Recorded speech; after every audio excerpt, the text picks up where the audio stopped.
যে নারীর পর্দা নাই, যে নারীর পর্দা নাই, যেই কন্যার পর্দা নাই, যেই বোনের পর্দা নাই, যেই মেয়ের পর্দা নাই, সে কোনো নারী না, সে কোনো মহিলা না, সে মহিলাও না, সে মহিলার জাতও না। বেপর্দা নারী মহিলা না, বেপর্দা নারী নারী না, বেপর্দা নারী শোপিস, বেপর্দা নারী উপভোগের পণ্য, বেপর্দা নারী প্রদর্শনের বস্তু, বেপর্দা নারী অন্যের উপভোগের বস্তু। এটা হইতে পারে, নারী হইতে পারে না। রাসূলুল্লাহ সাল্লাল্লাহু আলাইহি ওয়াসাল্লাম বলছেন, নবীজি বলছেন, আল মারআতু আওরাতুন।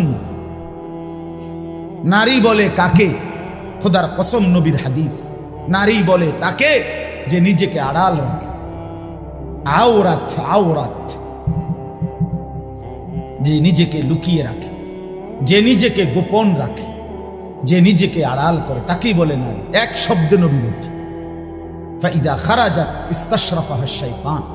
নবীজি বলছে, নারী যখন বেপর্দা বের হয়, সে যদি কুৎসিত থাকে, নিগ্রু কালো হয়, শয়তান তাকে পুরুষের চোখে আকর্ষণীয় করে নেয়। আল্লাহর নবী বলছে সাল্লাল্লাহু আলাইহি ওয়াসাল্লাম, নবীজি বলছে, এজন্য বেপর্দা নারী আর নারী থাকে না। কোরআনুল কারীম আল্লাহ পরিষ্কার বলছে, ওয়াকারনা ফি বুয়ুতিকুন্না, হে নারীগণ, মুসলিম নারীগণ, তোমরা তোমাদের ঘরে অবস্থান করো।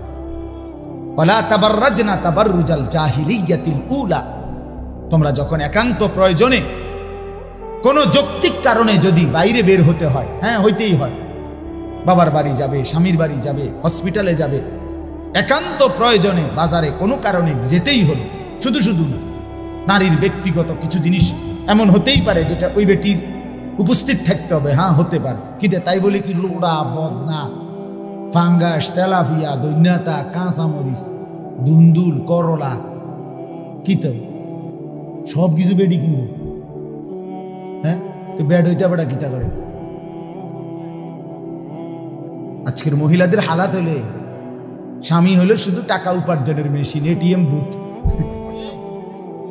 স্বামী হলো কি এটিএম বুথ। এবার আর কাম হইলো শুধু টাকাটা মিল করে রেডি রাখা আর কিনবো সব হেবুরি। একটা বদনাও যদি স্বামী পুরুষ কিনে, তোমার কোনো চয়েসে না, এটা কোনো কালার হইলো, একটা কালার সুন্দর চয়েস করতে। আরে বেডি, আহারে বোন, বদনার আবার কি এর কালার? বদনা তো বদনায়, ইটার কালার দিয়ে আপনি কিতা করবেন? কন্যা না না, এই জুতার কালার চয়েস করতে করতে, কাপড় একটার কালার চয়েস করতে করতে পুরাটা মার্কেট গাম বাইয়া বাইয়া পড়তে আছে। বলির কি গো, কি সে সমস্যা কি? তা কই ওরা কালার মিললে রং মেলে না, রং মিললে কালার মিলে না। আস্তাগফিরুল্লাহ, আস্তাগফিরুল্লাহ, আস্তাগফিরুল্লাহ। আল্লাহ তাআলা বলেন, ওয়ালা তাবাররাজনা তাবাররুজাল জাহিলিয়াতিল উলা, নারীগণ যদি একান্ত প্রয়োজনে, যৌক্তিক কারণে বাইরে বের হতেই হয়, তাহলে অজ্ঞ মূর্খ নারীদের মতো বেপর্দা বের হয়েও না। এ সাফ কথা আপনারা শুনেন, আল্লাহর কোরআন বলছে, যে নারী বেপর্দা, আপনার চোখে সে শিক্ষিত হইতে পারে, আপনার চোখে সে A+, B+, 3+, 4+, 5+, আমনের চোখে বহুত প্লাস। আল্লাহ কোরআনে স্পষ্ট বলছে, বেপর্দা নারী অজ্ঞ, মূর্খ, মূর্খ, মূর্খ। আল্লাহ জন্য বলছেন, অজ্ঞ নারীদের মতো, মূর্খ নারীদের মতো বেপর্দা বের হইও না। যে নারী বেহায়া, বেপর্দা, সে শিক্ষিত নয়, সে সভ্য ভদ্র নয়। যে রূপের ফেরি করে, যে যৌবনের ফেরি করে। আল্লাহ তাআলা এরপরে বলেন, ওয়া আকিমনাস সালাহ, নারীগণ 5 ওয়াক্ত নামাজ আদায় করো। ওয়া আতিনাজ যাকাত, এরপরে বলছে বছর শেষে হিসাব করে যাকাত দাও। নারীদের অলংকার, ব্যক্তিগত জমানো টাকা, দুইটা মিলাইলে অধিকাংশ নারীর উপরে যাকাত ফরজ হয়। আকসার, শতকরা 99% মহিলাদের উপরে বর্তমান জামানায় যাকাত ফরজ হয়। এখন প্রত্যেক নারীর কাছে, নারীদের কাছে আপনার স্বর্ণ গহনাও আছে, ব্যক্তিগত জমানো টাকাও থাকে। এখন বেডই তাই না থয়ে হেবুড়ির কাছে, হেবুড়ি গন্যা টন্যা মিলাইয়া দেয়, ধরো বদনা কিনবে এত টাকা, লোড়া কিনবে এত টাকা, ফুলকপি 3টা লইবা, পাতাকপি 1টা লইবা, আই যাও টেহা দিয়ে দিস। মেন হিসাব নারীর কাছে। যাই হোক, তো এই নারীর কাছে ব্যক্তিগত জমানো টাকা আর গহনা, গায়ের এই যে হাতের চুড়ি, কানের দুল, গলার হার, হ্যাঁ, এগুলোর কারণে এবং ওই জমা টাকা দুইটা একত্রে মিলাইলে 1 বছর পরে নারীর উপরে যাকাত ফরজ হয়। এটা আরো লম্বা মাসআলা, আপনারা আপনাদের ইমামদের কাছ থেকে জেনে নেবেন। তো আল্লাহ বলছে এখানে আতিনা যাকাত, সরাসরি কোরআনের আয়াত। আল্লাহ বলছে নারীগণ বছর শেষে হিসাব করে যাকাত দাও। ওয়া আতিনা আল্লাহ ওয়া রাসূলা, আর এরপরে আল্লাহ বলেন প্রত্যেক নারীকে তোমরা আল্লাহ এবং তার রাসূলের আনুগত্য করো। আল্লাহ বলে এই যে এগুলো তোমাদেরকে কেন করতে বলছে, সুবহানাল্লাহ। নারীকে আল্লাহ বলতেছে যে হে নারী, মুসলিম রমণী, তোমাকে আমি বলছি ঘরে থাকো, বেপর্দা বের হইও না, 5 ওয়াক্ত নামাজ পড়ো, বছর শেষে হিসাব করে যাকাত দাও, আল্লাহ রসুলের আনুগত্য করো। এই 5টা কথা কেন বললাম? আল্লাহ কোরআনে বলেন ইন্নামা ইউরিদুল্লাহু লিইউযহিবা আনকুমুর রিজসা আহলাল বাইত ওয়া ইউতাহহিরাকুম তাতহীরা। আল্লাহ বলেন নিশ্চয়ই আমি আল্লাহ চাচ্ছি এই পবিত্র সতী সাধ্বী দিনদার নেককার নারীর মাধ্যমে তার পুরা ঘর ফ্যামিলি পবিত্র করে দিতে। দোস্ত আমার, বন্ধু আমার, এই মানুষের বেডি সাউন্ড আর মোবাইলের বেডি সাউন্ড আর বাস্তবতার স্ত্রী যদি 2 নম্বর হয়, তো বুঝবে। এমনি তো সুন্দর লাগে আলগা বেডি দেখতে, তো ঘরের বিবি যদি নষ্ট হয়, দুশ্চরিত্রা হয়, ঘরের বিবি যদি 2 নম্বর হয়, তো বুঝবেন মাস কয় দিনে যায়? সর্বোচ্চ 24-25 দিন, 28 মাস যাইতো না। আমি বললাম সপ্তাহ মঙ্গল বুধবারে শেষ হয়ে যাবে, বিশ্ব শুক্রবার আর আইতো। যার স্ত্রী অসৎ, আল খাবিসাতু লিল খাবিসিন ওয়াল খাবিসুনা লিল খাবিসাত, কোরআনের স্পষ্ট আয়াত সূরা নূরের মধ্যে আছে। আল্লাহ তাআলা বলছে যে যুবকের চরিত্র নাই, খবিস সে। আল্লাহ বলছে খবিস পুরুষ, তুই দুশ্চরিত্র, জিনা, ব্যভিচার, নারীর ছবি, অসভ্যতার নোংরামি নিয়ে পড়েছিলি। আল্লাহ বলছে তোরে আমি বললাম যুবক, তোর স্ত্রী হিসাবে, জীবন সঙ্গিনী হিসাবে যেটা মিলবে ওইটা আরেকটা খবিস দুশ্চরিত্রা, চরিত্রহীনা নারী। এটা কোরআন। ওয়াল খাবিসুনা লিল খাবিসাত। আবার বলছে যে নারী,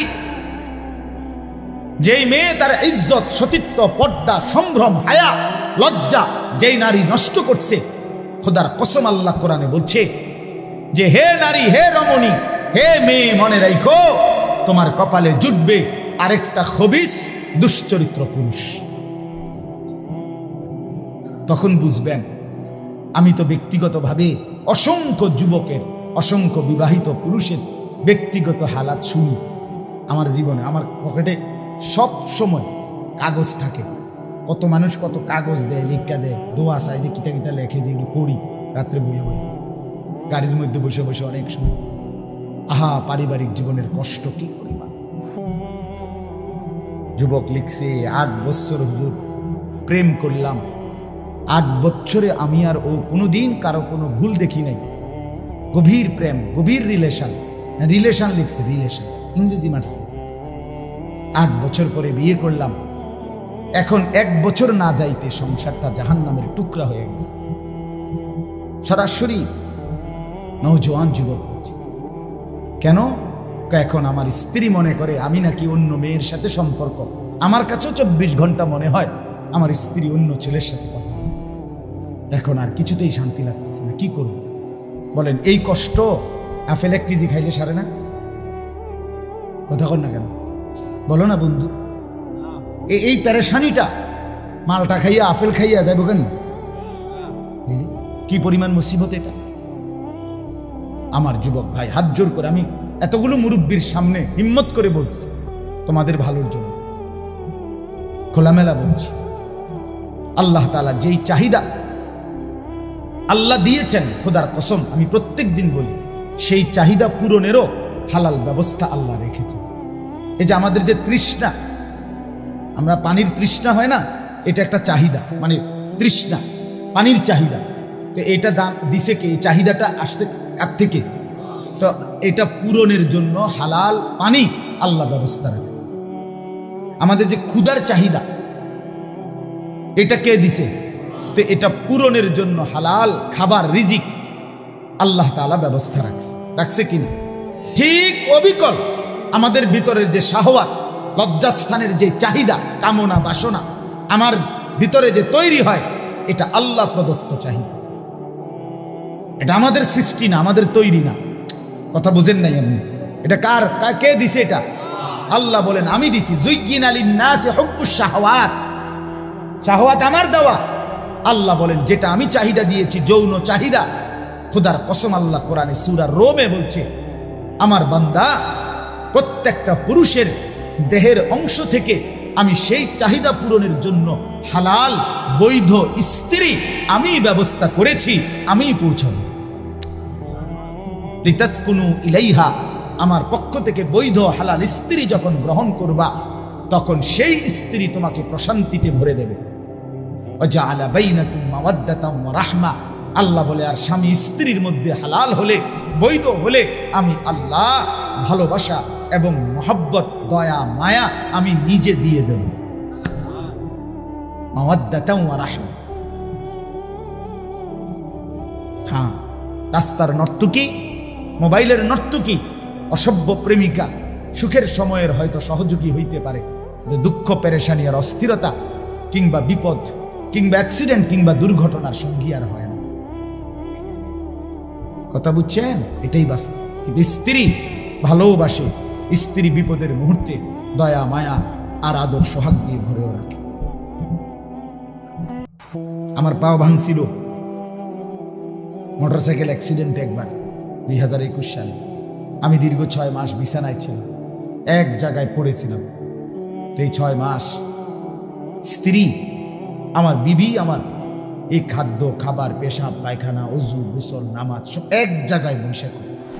সেই সময় আপনজনের মতো সহযোগিতা করেছে সেই। এটা ওই প্রেমিকা দিয়া হয় না, ওইটা ওই সিনেমার নর্তকী দিয়া হবে না, রাস্তার নারী দিয়া হবে না। এটা হালাল পবিত্র সম্পর্কের বরকতে হবে।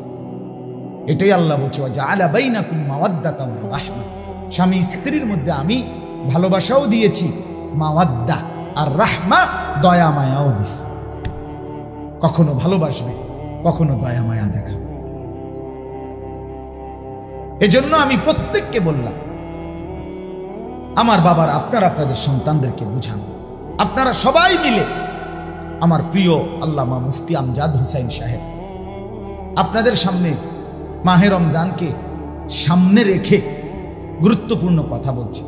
আমার জিন্দিগির সবচেয়ে পছন্দের আলেমদের একজন উনি। যেমন আমারে খুব ভালোবাসে, আমিও ওরে খুব ভালোবাসি।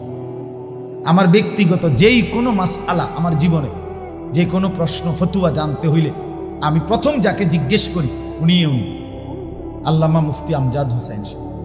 ব্যক্তিগতভাবে আমি ভীষণ পছন্দ করি ওনার। অসম্ভব সাংঘাতিক জ্ঞানী, বিদগ্ধ একজন আলেম। প্রতিদিন ওয়াজও করে, প্রতিদিন বুখারী শরীফের দর্স সবকে ছাত্রদেরকে পড়ায়। হ্যাঁ, আপনি আন্দাজও করতে পারবেন না কত বড় আলেম। সহজ সরল চলে, সাদামাঠা চলে। তো উনি আপনাদের কাছে মাহে রমজানের উপরে এবং রমজানের আগে শাবান মাসের প্রস্তুতি হিসাবে আপনাদেরকে কিছু কথা বলছে না? যারা শুনছিলেন, আপনাদের কাছে আমি শুধু এখন যেই আয়াত পড়ছি, এই আয়াতের মূল বক্তব্য আমার এটা যে আপনারা, আমরা, আমি, আপনি প্রত্যেকেই এই কথাটা আমার শুধু একটু মনোযোগ দিয়ে শুনেন, আর 10টা মিনিট লাগবে। এই কথাটা হলো, আমরা যে এখন যেখানে আছি, আমরা এই যে বসা, আমরা হায়াতে, আমাদের যে জীবন, আমাদের যে হায়াত, আমাদের এই হায়াত ওয়ান ওয়ে মানে কি? মানে হলো ওয়ান ওয়ে রাস্তা। যেরকম ওয়ান ওয়ে রাস্তা মানে হলো এই রাস্তা দিয়ে আপনি শুধু সামনেই যাইতে হইল, এখান দিয়ে আবার ফিরতে চাইতেন, এটারে কয় ওয়ান ওয়ে রাস্তা। বুঝছেননি কথাটা? আপনি যদি আবার ফিরাইতে হয় পিছনের দিকে, আপনার ইউটার্ন লইতে হবে। কি লইতে হইব, ওই দিক দিয়ে ইউটার্ন নিতে হইব, মানে এখান দিয়ে আপনি আর কি আসতে পারতেন না, ফেরত আসতে পারে। আমাদের জিন্দিগি, আমাদের জীবন, যুবক ভাই তোমরা সবাই আলাদা আলাদা মনোযোগ দিয়ে আমার এই বন্ধু কথাটা ফেলে দিও না, কথাটা শোনো বাপ, ভালো হবে বাপ। ডানে বামে চাইয়া পারতা না, তোমার সমবয়সী তোমার একটা হাসি দিয়ে উড়াই দিবে, তোমার ভালো হইতে দিবে না। হাত জোর করে বলি বন্ধু, আমি এই এলাকারই ছেলে, আমার বাসা, আমি ছোট্টবেলায় বড় হয়েছি ঠাকুরপাড়া, ওই ঠাকুরপাড়া কুমিল্লা শহরে। আমার আব্বা 43 বছর ঠাকুরপাড়া বড় মসজিদের ইমাম ছিল, একটানা এক মসজিদ। আমি ছোটবেলায় প্রাইমারি স্কুল পড়ছি, ওই এখানে একটা স্কুল আছে রামকৃষ্ণ স্কুল, ওইখানে ওইখানকার ছাত্র। এই জন্য বললাম আমি এই অঞ্চলেরই মানুষ। আমার মাদ্রাসা ময়নামতি সাবের বাজার, গরু বাজারের পাশে বাসা মাদ্রাসা। তো আমি সবাইকে বলতেছি কথাটা মনোযোগ দিতে, যে আমাদের হায়াত, আমাদের জিন্দিগি ওয়ান ওয়ে, অর্থাৎ আমরা আর কেউ আমাদের হায়াত যে অবস্থানে আছি আমরা প্রত্যেকেই প্রতিনিয়ত, প্রতি মিনিট, প্রতি সেকেন্ড আমাকে শুধু সামনের দিকেই যাইতে হবে, পিছন দিকে আর ফেরা যাবে না, ঠিক না বাপ? আজকের দুপুরে আমরা আর কি ফিরে যাইতে পারবো? কনা ভাই, যুবক ভাই বলো, আজকের দুপুরবেলা আমরা আর ফিরতে পারবো ওইদিকে?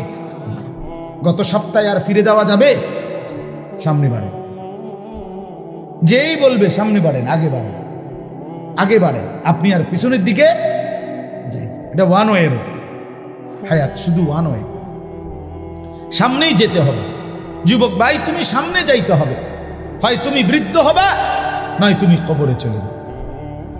মুরব্বী বাবা চাচা হয়তো আর কিছুদিন হায়াত পাবেন, নয়তো কবরে চলে যাবে।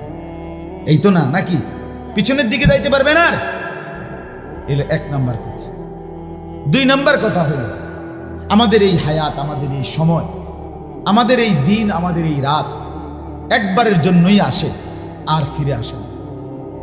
আমরা কিতাবে পড়ছি, ইমাম ইবনু রজব হাম্বলি রাহমাতুল্লাহ আলাইহি তিনি বলছেন, প্রত্যেকটা দিন, সবাই মনোযোগ দিয়ে শুনে, প্রতিটা দিন যখন শুরু হয় ভোরবেলা, নতুন একটি দিন শুরু হলে ওই দিনটি পৃথিবীবাসীকে ডাক দেয়, ডেকে বলে, হে আল্লাহর বান্দারা, আমি না শুধু একবারের জন্যই পৃথিবীতে এসেছি, কিয়ামত পর্যন্ত আমি আর কোনো দিন আসবো না। হে আল্লাহর বান্দা, তুমি আমারে কদর করো, নষ্ট করো। প্রতিটা রাত, প্রত্যেকটা রাত যখন শুরু হয়, তো রাত্রটাও আবার এভাবে ডেকে বলে, হে আল্লাহর বান্দা, আমি পৃথিবীতে একবারের জন্যই এসেছি, আর কোনো দিন আসবো না, আমি আর আসবো না, আমারে কদর করো, নষ্ট করো। এরপরে যখন দিন শেষ হইতে লাগে, মনে করেন সেই সকালবেলা দিন হইছে, এখন শেষ হইতে লাগছে কখন? মানে আসরের পর, ঠিক না বলেন না? আসরের একটু পরে কি হয়ে যায়? সূর্য ডুবে যায়। তো এখন ওই কিতাবে লিখছে, সূর্য যখন ডুবে যাওয়ার কাছাকাছি হয়, দিনটা ডুবতে লাগে, শেষ হইতে যায়, তখন আইসা দিন আবারও পৃথিবীবাসীকে, অনেক মানুষকে ডাক দেয়, আবার ডেকে বলে, হে আল্লাহর বান্দা, আমি তো চলে যাচ্ছি, আমি তো আর আসবো না। এই বান্দা, আমি তো চলে যাচ্ছি রে, আমি তো আর আসবো না। তুমি কি বান্দা আমাকে সারাটা দিন বিনা আমলে, বিনা জিকিরে, আল্লাহর স্মরণবিহীন এমনি বিনা আমল বুঝি ছেড়ে দিচ্ছ? আমারে এইভাবে বেহুদা শেষ করে দিলাম। কসম আল্লাহ, এভাবে রাত যখন শেষ হইতে লাগে, ভোর হইতে যায়, রাত্রও ডেকে বলে, হে আল্লাহর বান্দা, আমি তো চলে যাচ্ছি, আর আসবো না, আমারে বুঝি বিনা আমলে ছেড়ে দিলা। সেই ফজর, জোহর, আসর, আজকের দিনে 3 ওয়াক্ত নামাজের সময় গেছে, একটা সেজদাও দিলা না, আর দিবা না কোনোদিন সেজদা বান্দা। তোমার মনিবকে মনে পড়বে না? তোমার মালিককে মনে পড়বে না? কে তোমারে বানাইলো এটা ভুলে গেলা? আজকের সারাদিনে কার পৃথিবী ভোগ করলা সেটা ভুলে গেলা? আজকের সারাদিন কার দেহের অঙ্গ প্রত্যঙ্গ তুমি ব্যবহার করলা ভুলে গেলা? আল্লাহ আমাদেরকে বুঝদান করে। রাত্র এভাবে বলে, হে আল্লাহর বান্দা, সেই মাগরিব গেল, এশা গেল, তাহাজ্জুদের ওয়াক্ত গেল, সারাটা রাত মোবাইলের ছবি দেখতে দেখতে, নর্তকীর নাচ দেখতে দেখতে, অথবা খামখেয়ালির আড্ডা দিতে দিতে, অথবা শুধুই ঘুমে ঘুমে শেষ করে দিলাম। আমি তো অসংখ্য যুবককে এখন দেখি রাস্তায়, হাইওয়ে মহাসড়কে দেখি রাত্রে 2টা 3টায়, কত সময় আমি ফিরি ও শরীয়তপুর, মাদারীপুর, ফরিদপুর, চিটাগাং। সেদিন মহেশখালীর থেকে আসতে দেখছি, প্রতিদিন দেখি রাতের 2টা 3টা বাজে। অসংখ্য রাত্রিবেলা আমাদের এই হাইওয়ে মহাসড়কগুলোতে অসংখ্য যুবক মোটর সাইকেলে, একটা যুবতী মেয়ে নিয়ে সারা রাত মোটর সাইকেল চালায়। এটা বাংলাদেশের নতুন ফ্যাশন। ঢাকা থেকে মোটর সাইকেল ছাড়ে কক্সবাজার গিয়ে, কক্সবাজার থেকে ছাড়ে ঢাকা গিয়ে থামে, ঢাকা থেকে ছাড়ে মোটর সাইকেল পদ্মার পারে গিয়ে থামে, পদ্মার পার থেকে ছাড়ে আবার গিয়ে সারা রাত, সারা রাত। হ্যাঁ, সেদিন এক ভদ্রলোক আমারে বলছে, হুজুর আমার 4টা গাড়ি, প্রাইভেট কার। শহরের এক ভদ্রলোক খুব কাইন্দা দিচ্ছে আমার, জড়াই ধরে, আমার 4টা গাড়ি, আমার ছেলেটা একটা গাড়িও ব্যবহার করে, সে সারা রাত মোটরসাইকেল চালায়, অথচ প্রাইভেট গাড়ি আছে না, হের কাছে এটা ভাল লাগে। এই যে হায়াত শেষ করে দিল, এই হায়াত আর ফিরবে না, এই হায়াত আর ফিরবে আর আসবে না কোনোদিন। এই আয়াত আল্লাহ তাআলা এটাই বলছে যে আজকে আমরা যারা হায়াত শেষ করে দিচ্ছি, জীবন শেষ করে দিচ্ছি, এই ঘন্টা, মিনিট, সেকেন্ডগুলোকে নিদারুণ অপচয় করে, অপব্যয় করে শেষ করে দিলাম। প্রতিটা মিনিট, ইমাম শাফি রাহমাতুল্লাহি আলাইহি বলছেন, আল ওয়াক্তু সাইফুন কাতিউন, সময় ধারালো তরবারির মতো, তুমি যদি তাকে কাটো তাহলে তো কাটলাই, নাহলে সে তোমাকে কেটে কেটে পার হয়ে যায়। অর্থাৎ তুমি যদি সময়কে কাজে লাগাও, বান্ধো, ধরো, তাহলে তো কামে লাগলা, আর নাই তো সে তোমাকে 1 সেকেন্ড তোমার অবস্থানে স্থির দিবে না। সে তুমি যে অবস্থায় থাকো তোমাকে কাইটা কাইটা তোমার উপর দিয়া চলে যাবে। তুমি ঘুমের একটা, তুমি ঘুমের তুইটা দেখবা 6 ঘন্টা নাই, ঠিক কিনা বলেন? শুইছিলা 12টায়, চোখ মেলে দেখো বাজে 6টা, 6 ঘন্টা তোমারে ঘুমে রেখে চলে গেছে। তুমি গেছিলা বাথরুমে, আইয়া দেখো 20 মিনিট নেই। তুমি দিচ্ছিলা আড্ডা বন্ধুদের সাথে, সেই 3টায় বের হইছিলা, এখন ঘরে ফিরছো, ঘড়ি দেখো 11টা। 8 ঘন্টা তোমার থেকে সম্পূর্ণ বেহুদা কেটে গেল। 8 ঘন্টা মানুষ আড্ডা দেয়, 8 ঘন্টা বন্ধুদের সাথে ফুর্তি করে, তো জীবন গড়বে কখন? অসংখ্য শিক্ষা, আরে অসংখ্য কর্মস্থলে ডিউটি 8 ঘন্টা, কথা কয় না, ডিউটি তো 8 ঘন্টা। এই জন্য বললাম, এই হায়াত আমাদের প্রত্যেকের চলে যাচ্ছে। এক বড় বুজুর্গ, আমরা তাফসিরে পড়ছি, এক বড় আল্লাহর ওলি বুজুর্গ বলছেন, আমি যখন বাজারে গেছি তো হায়াতের কদর বুঝছি, সময়ের কদর। কমানে আমি বাজারে গিয়ে দেখলাম, পূর্বের জামানার ঘটনা, বাজারে গিয়ে দেখলাম বহু পণ্য, বহু কিছু, বহু দোকানদার, বিক্রেতা বেচতেছে, সবাই কাস্টমারের দিকে তাকায় আছে, ডাকতেছে, বেচতেছে, কথাবার্তা হইতেছে। কিন্তু পুরা বাজারে আমি একজন বিক্রেতাকে খেয়াল করলাম, সে সবচেয়ে বেশি কাস্টমারের জন্য চিল্লা চিল্লি, হই হুল্লুর, হইচই করতেছে, কাস্টমারকে খুব ডাকতেছে আর বলতেছে, হে হে মানুষরা, তোমরা ওই মানুষটার উপরে দয়া করো যার পুঁজি গলে গলে যাচ্ছে, তোমরা জলদি জলদি যারা নেওয়ার নেও। আমি সবচেয়ে বেশি দেখলাম সে চিল্লাইতেছে, এই একটা বিক্রেতা। সেই বিক্রেতাটা হলো বরফ বিক্রেতা। কি বিক্রেতা? আগের দিনের বাজারে বরফের চাকা বেচত। ওই বরফের চাকাটা নিয়ে বসছে যেই লোকটা, এই লোকটা বেশি চিল্লাইতেছে। কি লেগে? কাস্টমারের লেগে। বারবার বলতেছে, ও ক্রেতা, যারা যারা বরফ দরকার জলদি জলদি নাও, আমার বরফ, আমার পুঁজি এটাই, আমার এটা গলে গলে কি হয়ে যাইতেছে শেষ, দেরি করলে আমার পুঁজি থাকবে না। উনি বলছেন, তখন আমার মনে পড়ছে, হায়, আমার হায়াতটাও তো এমন বরফের চাকার মতো, আমি কাজে না লাগাইলেও এটা গলে গলে শেষ হয়ে যায়। আমি এই বরফ বিক্রেতা থেকে আমার হায়াতের কদর বুঝছি। আজকে যারা গুনার মধ্যে লিপ্ত, বাপ কখন ফিরবেন? আজকে টেলিভিশনে প্রতিদিন স্ত্রী, ছেলে, মেয়ে, নাচ, গান, নর্তকীর ছবি, সিনেমা, নাটক, হিন্দি সিরিয়াল দেখতেছে বাপ, এটা গুনাহ আপনি বোঝেন না, তো তাদেরকে কখন ফিরাবেন?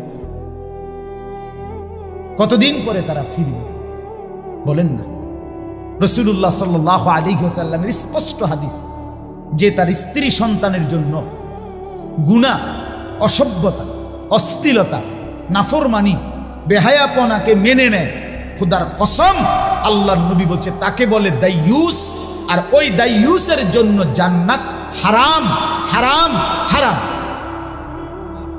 ওয়াদ-দাইয়ুস আল্লাযী ইউকিররু আহলাহু আল-খুবুস। নবীজি বলছে আমনের টেহা দিয়া বিদ্যুৎ বিল দেয়, আমনের টাকা দিয়া ডিশের বিল দেয়, আপনি মেনে নিছেন আপনার বেডি, আপনার জিফুত প্রতিদিন নর্তকীর ছবি, নাচ, গান, জিনা, ব্যভিচারের দৃশ্য টেলিভিশনে দেখে আপনার ঘরের সোবাত বইয়া, আপনি মাতেনও না, আপনি ভাত খান, বন খান, বিড়ি খান, চা খান, আপেল খান, মালটা খান, হ্যাঁ আপনি রং বেরঙের গপ মারেন। কি অবস্থা চাচা, কেমন আছেন? আছি আল্লাহর রহমতে, আপনাকে দোয়ায় বালা। কির বালা আছে? কেমন বালা? আল্লাহর রহমতে তারা 3 জন বিদেশ, 4 মাইয়া বিয়া দিছি, বাইতে একখান বিল্ডিং করছি, 4টা রুম, 2টা বাথরুম, ভিতরে বাথরুম দিও টাইলস। আল্লাহু আকবার, বাথরুম দিও টাইলস, কত বড় নিয়ামত। ওনার পূর্বপুরুষ ফেসাব করছে মাটি, উনি এবং ওনার বংশধর এখন মতে টাইলসে। কত বড় কপাল পূর্বপুরুষের, কত বড় কপাল, সান কপাল, টাইলসে মতে। এটা কি ছোটখাটো সফলতা? আর কিটা করতো উনি আর কি করতো? উনি একটা মানুষ 3টা ফোলা বিদেশ পাঠাইছে, উনি একজন আর কি জান দিয়ে লেগেছে, সফল। 4টা মাইয়া বিয়ে দিচ্ছে, উনি বাইক বিল্ডিং করছে, খালাস, এরই নাম জিন্দিগি। বলেন এটাই মুসলমান? একজন মুসলিম অভিভাবকের এটাই হিসাব কিতাব? ছেলেটা নামাজ পড়ে না, ছেলের বউ পর্দা করে না, মেয়েটা পর্দা করে না, ছেলেটা পাশের রুমে সারা রাত মোবাইলে ছবি দেখে, ফজরের নামাজ কেউ পড়ে না, একজন ঘরের কেউ আল্লাহর কোরআন পড়তে জানে না। এটা কোনো কথা হইল? এটা একটা ফ্যামিলি হইল? এটা বুঝি একটা পরিবার হইল?